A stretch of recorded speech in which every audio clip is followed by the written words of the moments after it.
The essence of Epstein, the essence of the story, and the files and the litigation and the lawsuits and the prosecution and the discussion and how it's captivated us for so long, it's a very simple concept. It's a one-word concept. Because what you are really talking about here is not a headline. It's not a trending cycle. It's not a viral clip, that's burns hot for maybe 3 days max and then disappears. Mm-mm. This is something older than algorithms, louder, more forceful than propaganda. This is the moment when a society decides whether it will recognize right and wrong, or whether it will, in essence, outsource its conscience to procedure, criminal procedure, bureaucracy, indictments, due process. Let the process continue. Let the procedure continue. Let it all be handled specifically. These hollow talking points. And yes, by the way, Charlie Kirk is part of that conversation as well. Not because he's the center of the universe, but because what unfolded around him exposed something raw and uncomfortable and real about the age we are living in, and it exactly deals with what's happening right now with Epstein. There is a class of people in a modern culture who believe rules are kind of shields or like Kevlar, bulletproof. And they use paperwork and indictments and procedure as some kind of armor, technicalities. There's some kind of moral escape hatch. That's what they do. They will just lawfare you to death. They will complicate you. You can't follow it.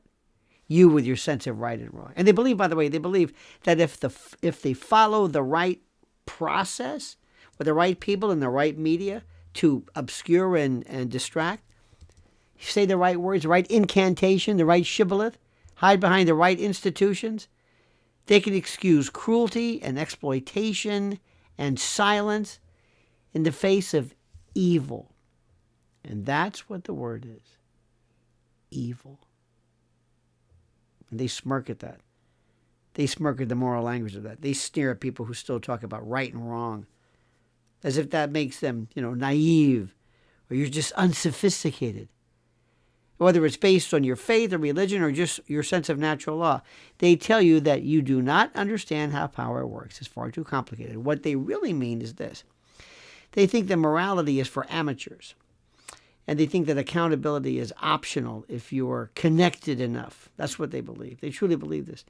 And that, my friend, is the real dividing line today. That's it. Not Democrat versus Republican. No. Not left versus right. Not red versus blue. It's human beings who still believe there is such a thing as moral law versus those who believe everything is, negotiable or subject to the time. You don't really understand this. And if the price is right, that's all that matters. It's the people who think that conscience matters versus people who think that outcomes justify methods, or that these people are different. They're different. They're special. We were supposed to have eschewed the notion of the oligarchy, when in fact we're the worst. See, that's the way they do it, as long as they are insulated from consequences. That's the way they do things. You see, they figure you don't need religion to understand this. You don't need to open up a Bible or sit at a church pew. No. Every civilization on earth has recognized this principle in some form. Call it conscience, call it natural law, call it the human instinct that recoils when children are harmed, when women are preyed upon, when traffickers operate in shadows, when predators wear suits and call themselves respectable. See, that instinct is not political. It's biological. It's civilizational, if that's a word. It's the immune system of a healthy society. That's what this is about. And when people mock you for caring about victims, when they roll their eyes at human trafficking, when they minimize exploitation as kind of complicated or nuanced or you just don't understand, what they're really saying is that comfort and the expression of sexual interest, that matters more than truth. And by the way, they're saying that reputation matters more than justice. And they're saying that stability matters more than being accountable. See, they're choosing something. I guess you'd call it convenience over conscience. But here's the uncomfortable part. Evil rarely announces itself with horns and smoke. It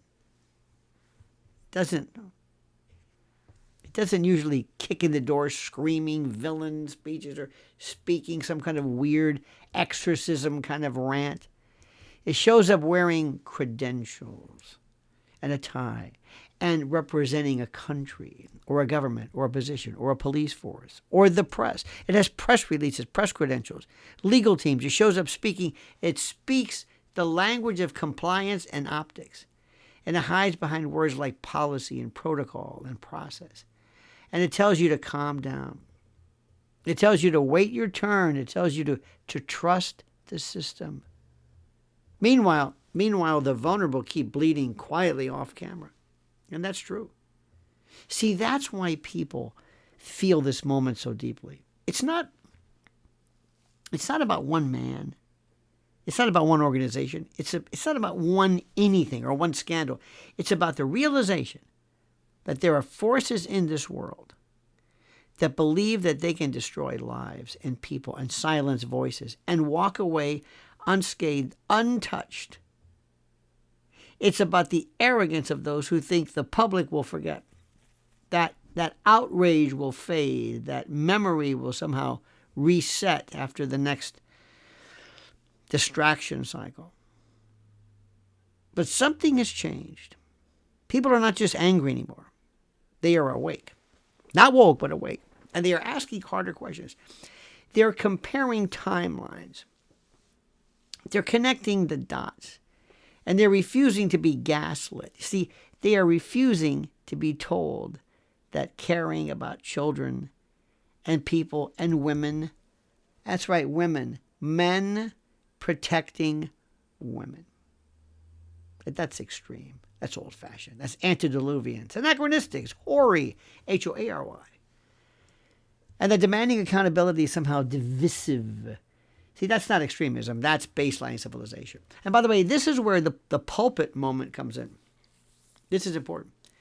Standing up doesn't mean burning buildings or swinging fists or putting up a sign.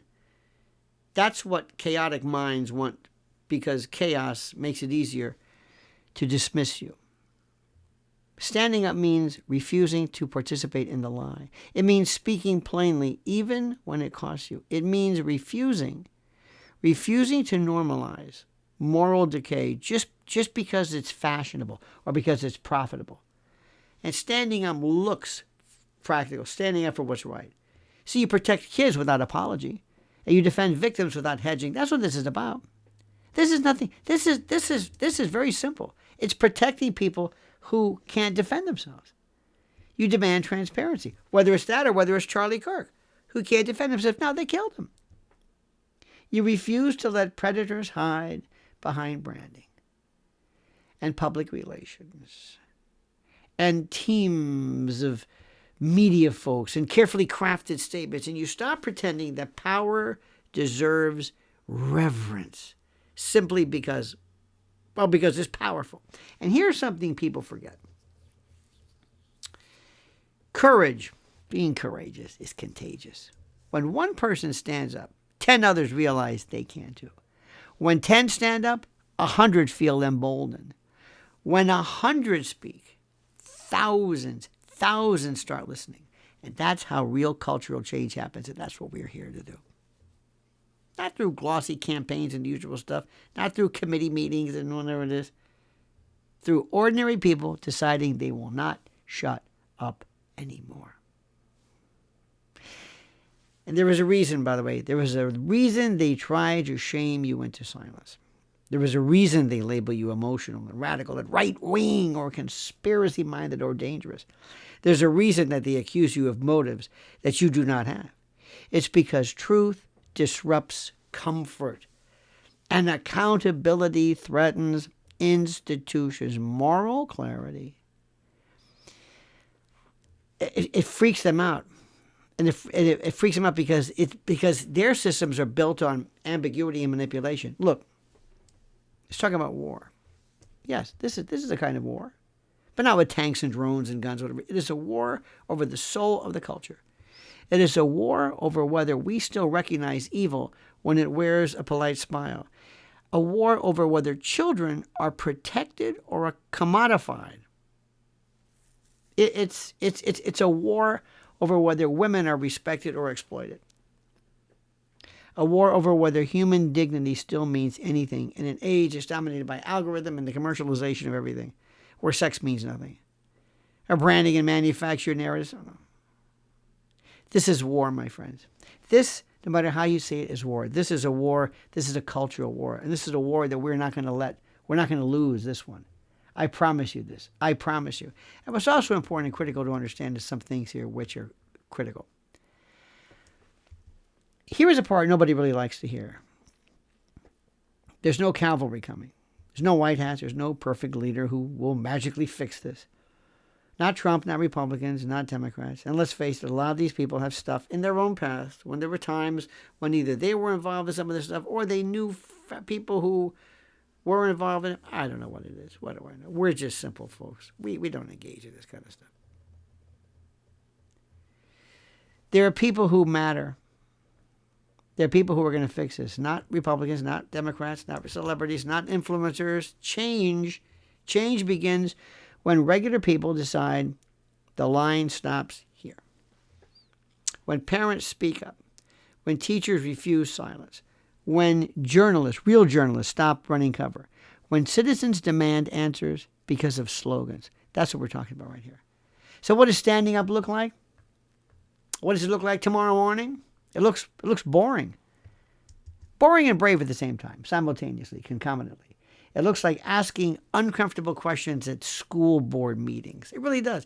It looks like maybe supporting organizations or people or factions or groups or churches that actually protect victims instead of those that only perform activism for donors and for the sake of activism. And it looks like refusing to fund or promote people who enable abuse. It means rewriting everything. It looks like holding your own side accountable too, because moral laws don't wear any particular type of uniform. That's what this is about. I hope you don't understand. Hope you don't miss what I'm saying. I hope you don't let this slip by. We are in a war for civilization, for the civilization and the future of our family, our party, our country, our way of thinking, for humanity itself. There's a group of people who for far too long believes that through their secret societies and their weird kind of, dare I say, I'll say it, satanic or evil or different groups with their, bohemian groves and their, eyes wide shut. And this kind of an idea that whether it's spirit cooking or any type of gates you want, they feel like they can do whatever they want. In fact, whenever they want to shut you down, they tell everybody else. Remember, there was a group of people right now, years ago, it dealt with the Podesta memo. And they said, we've got to do this because WikiLeaks released it. And they said, we have to do everything in our power to stop it. And what they did was they shut us down and you down. And they told us we cannot speak anymore. Well, guess what? We're not going to ask permission to speak. We're going to do whatever we want. We're going to say whatever we want. We're going to do whatever we want. And nobody can stop us. And that's what this is about. That's what this is about, my friends. It's so critical, so important, so amazing. So I say to you, thank you.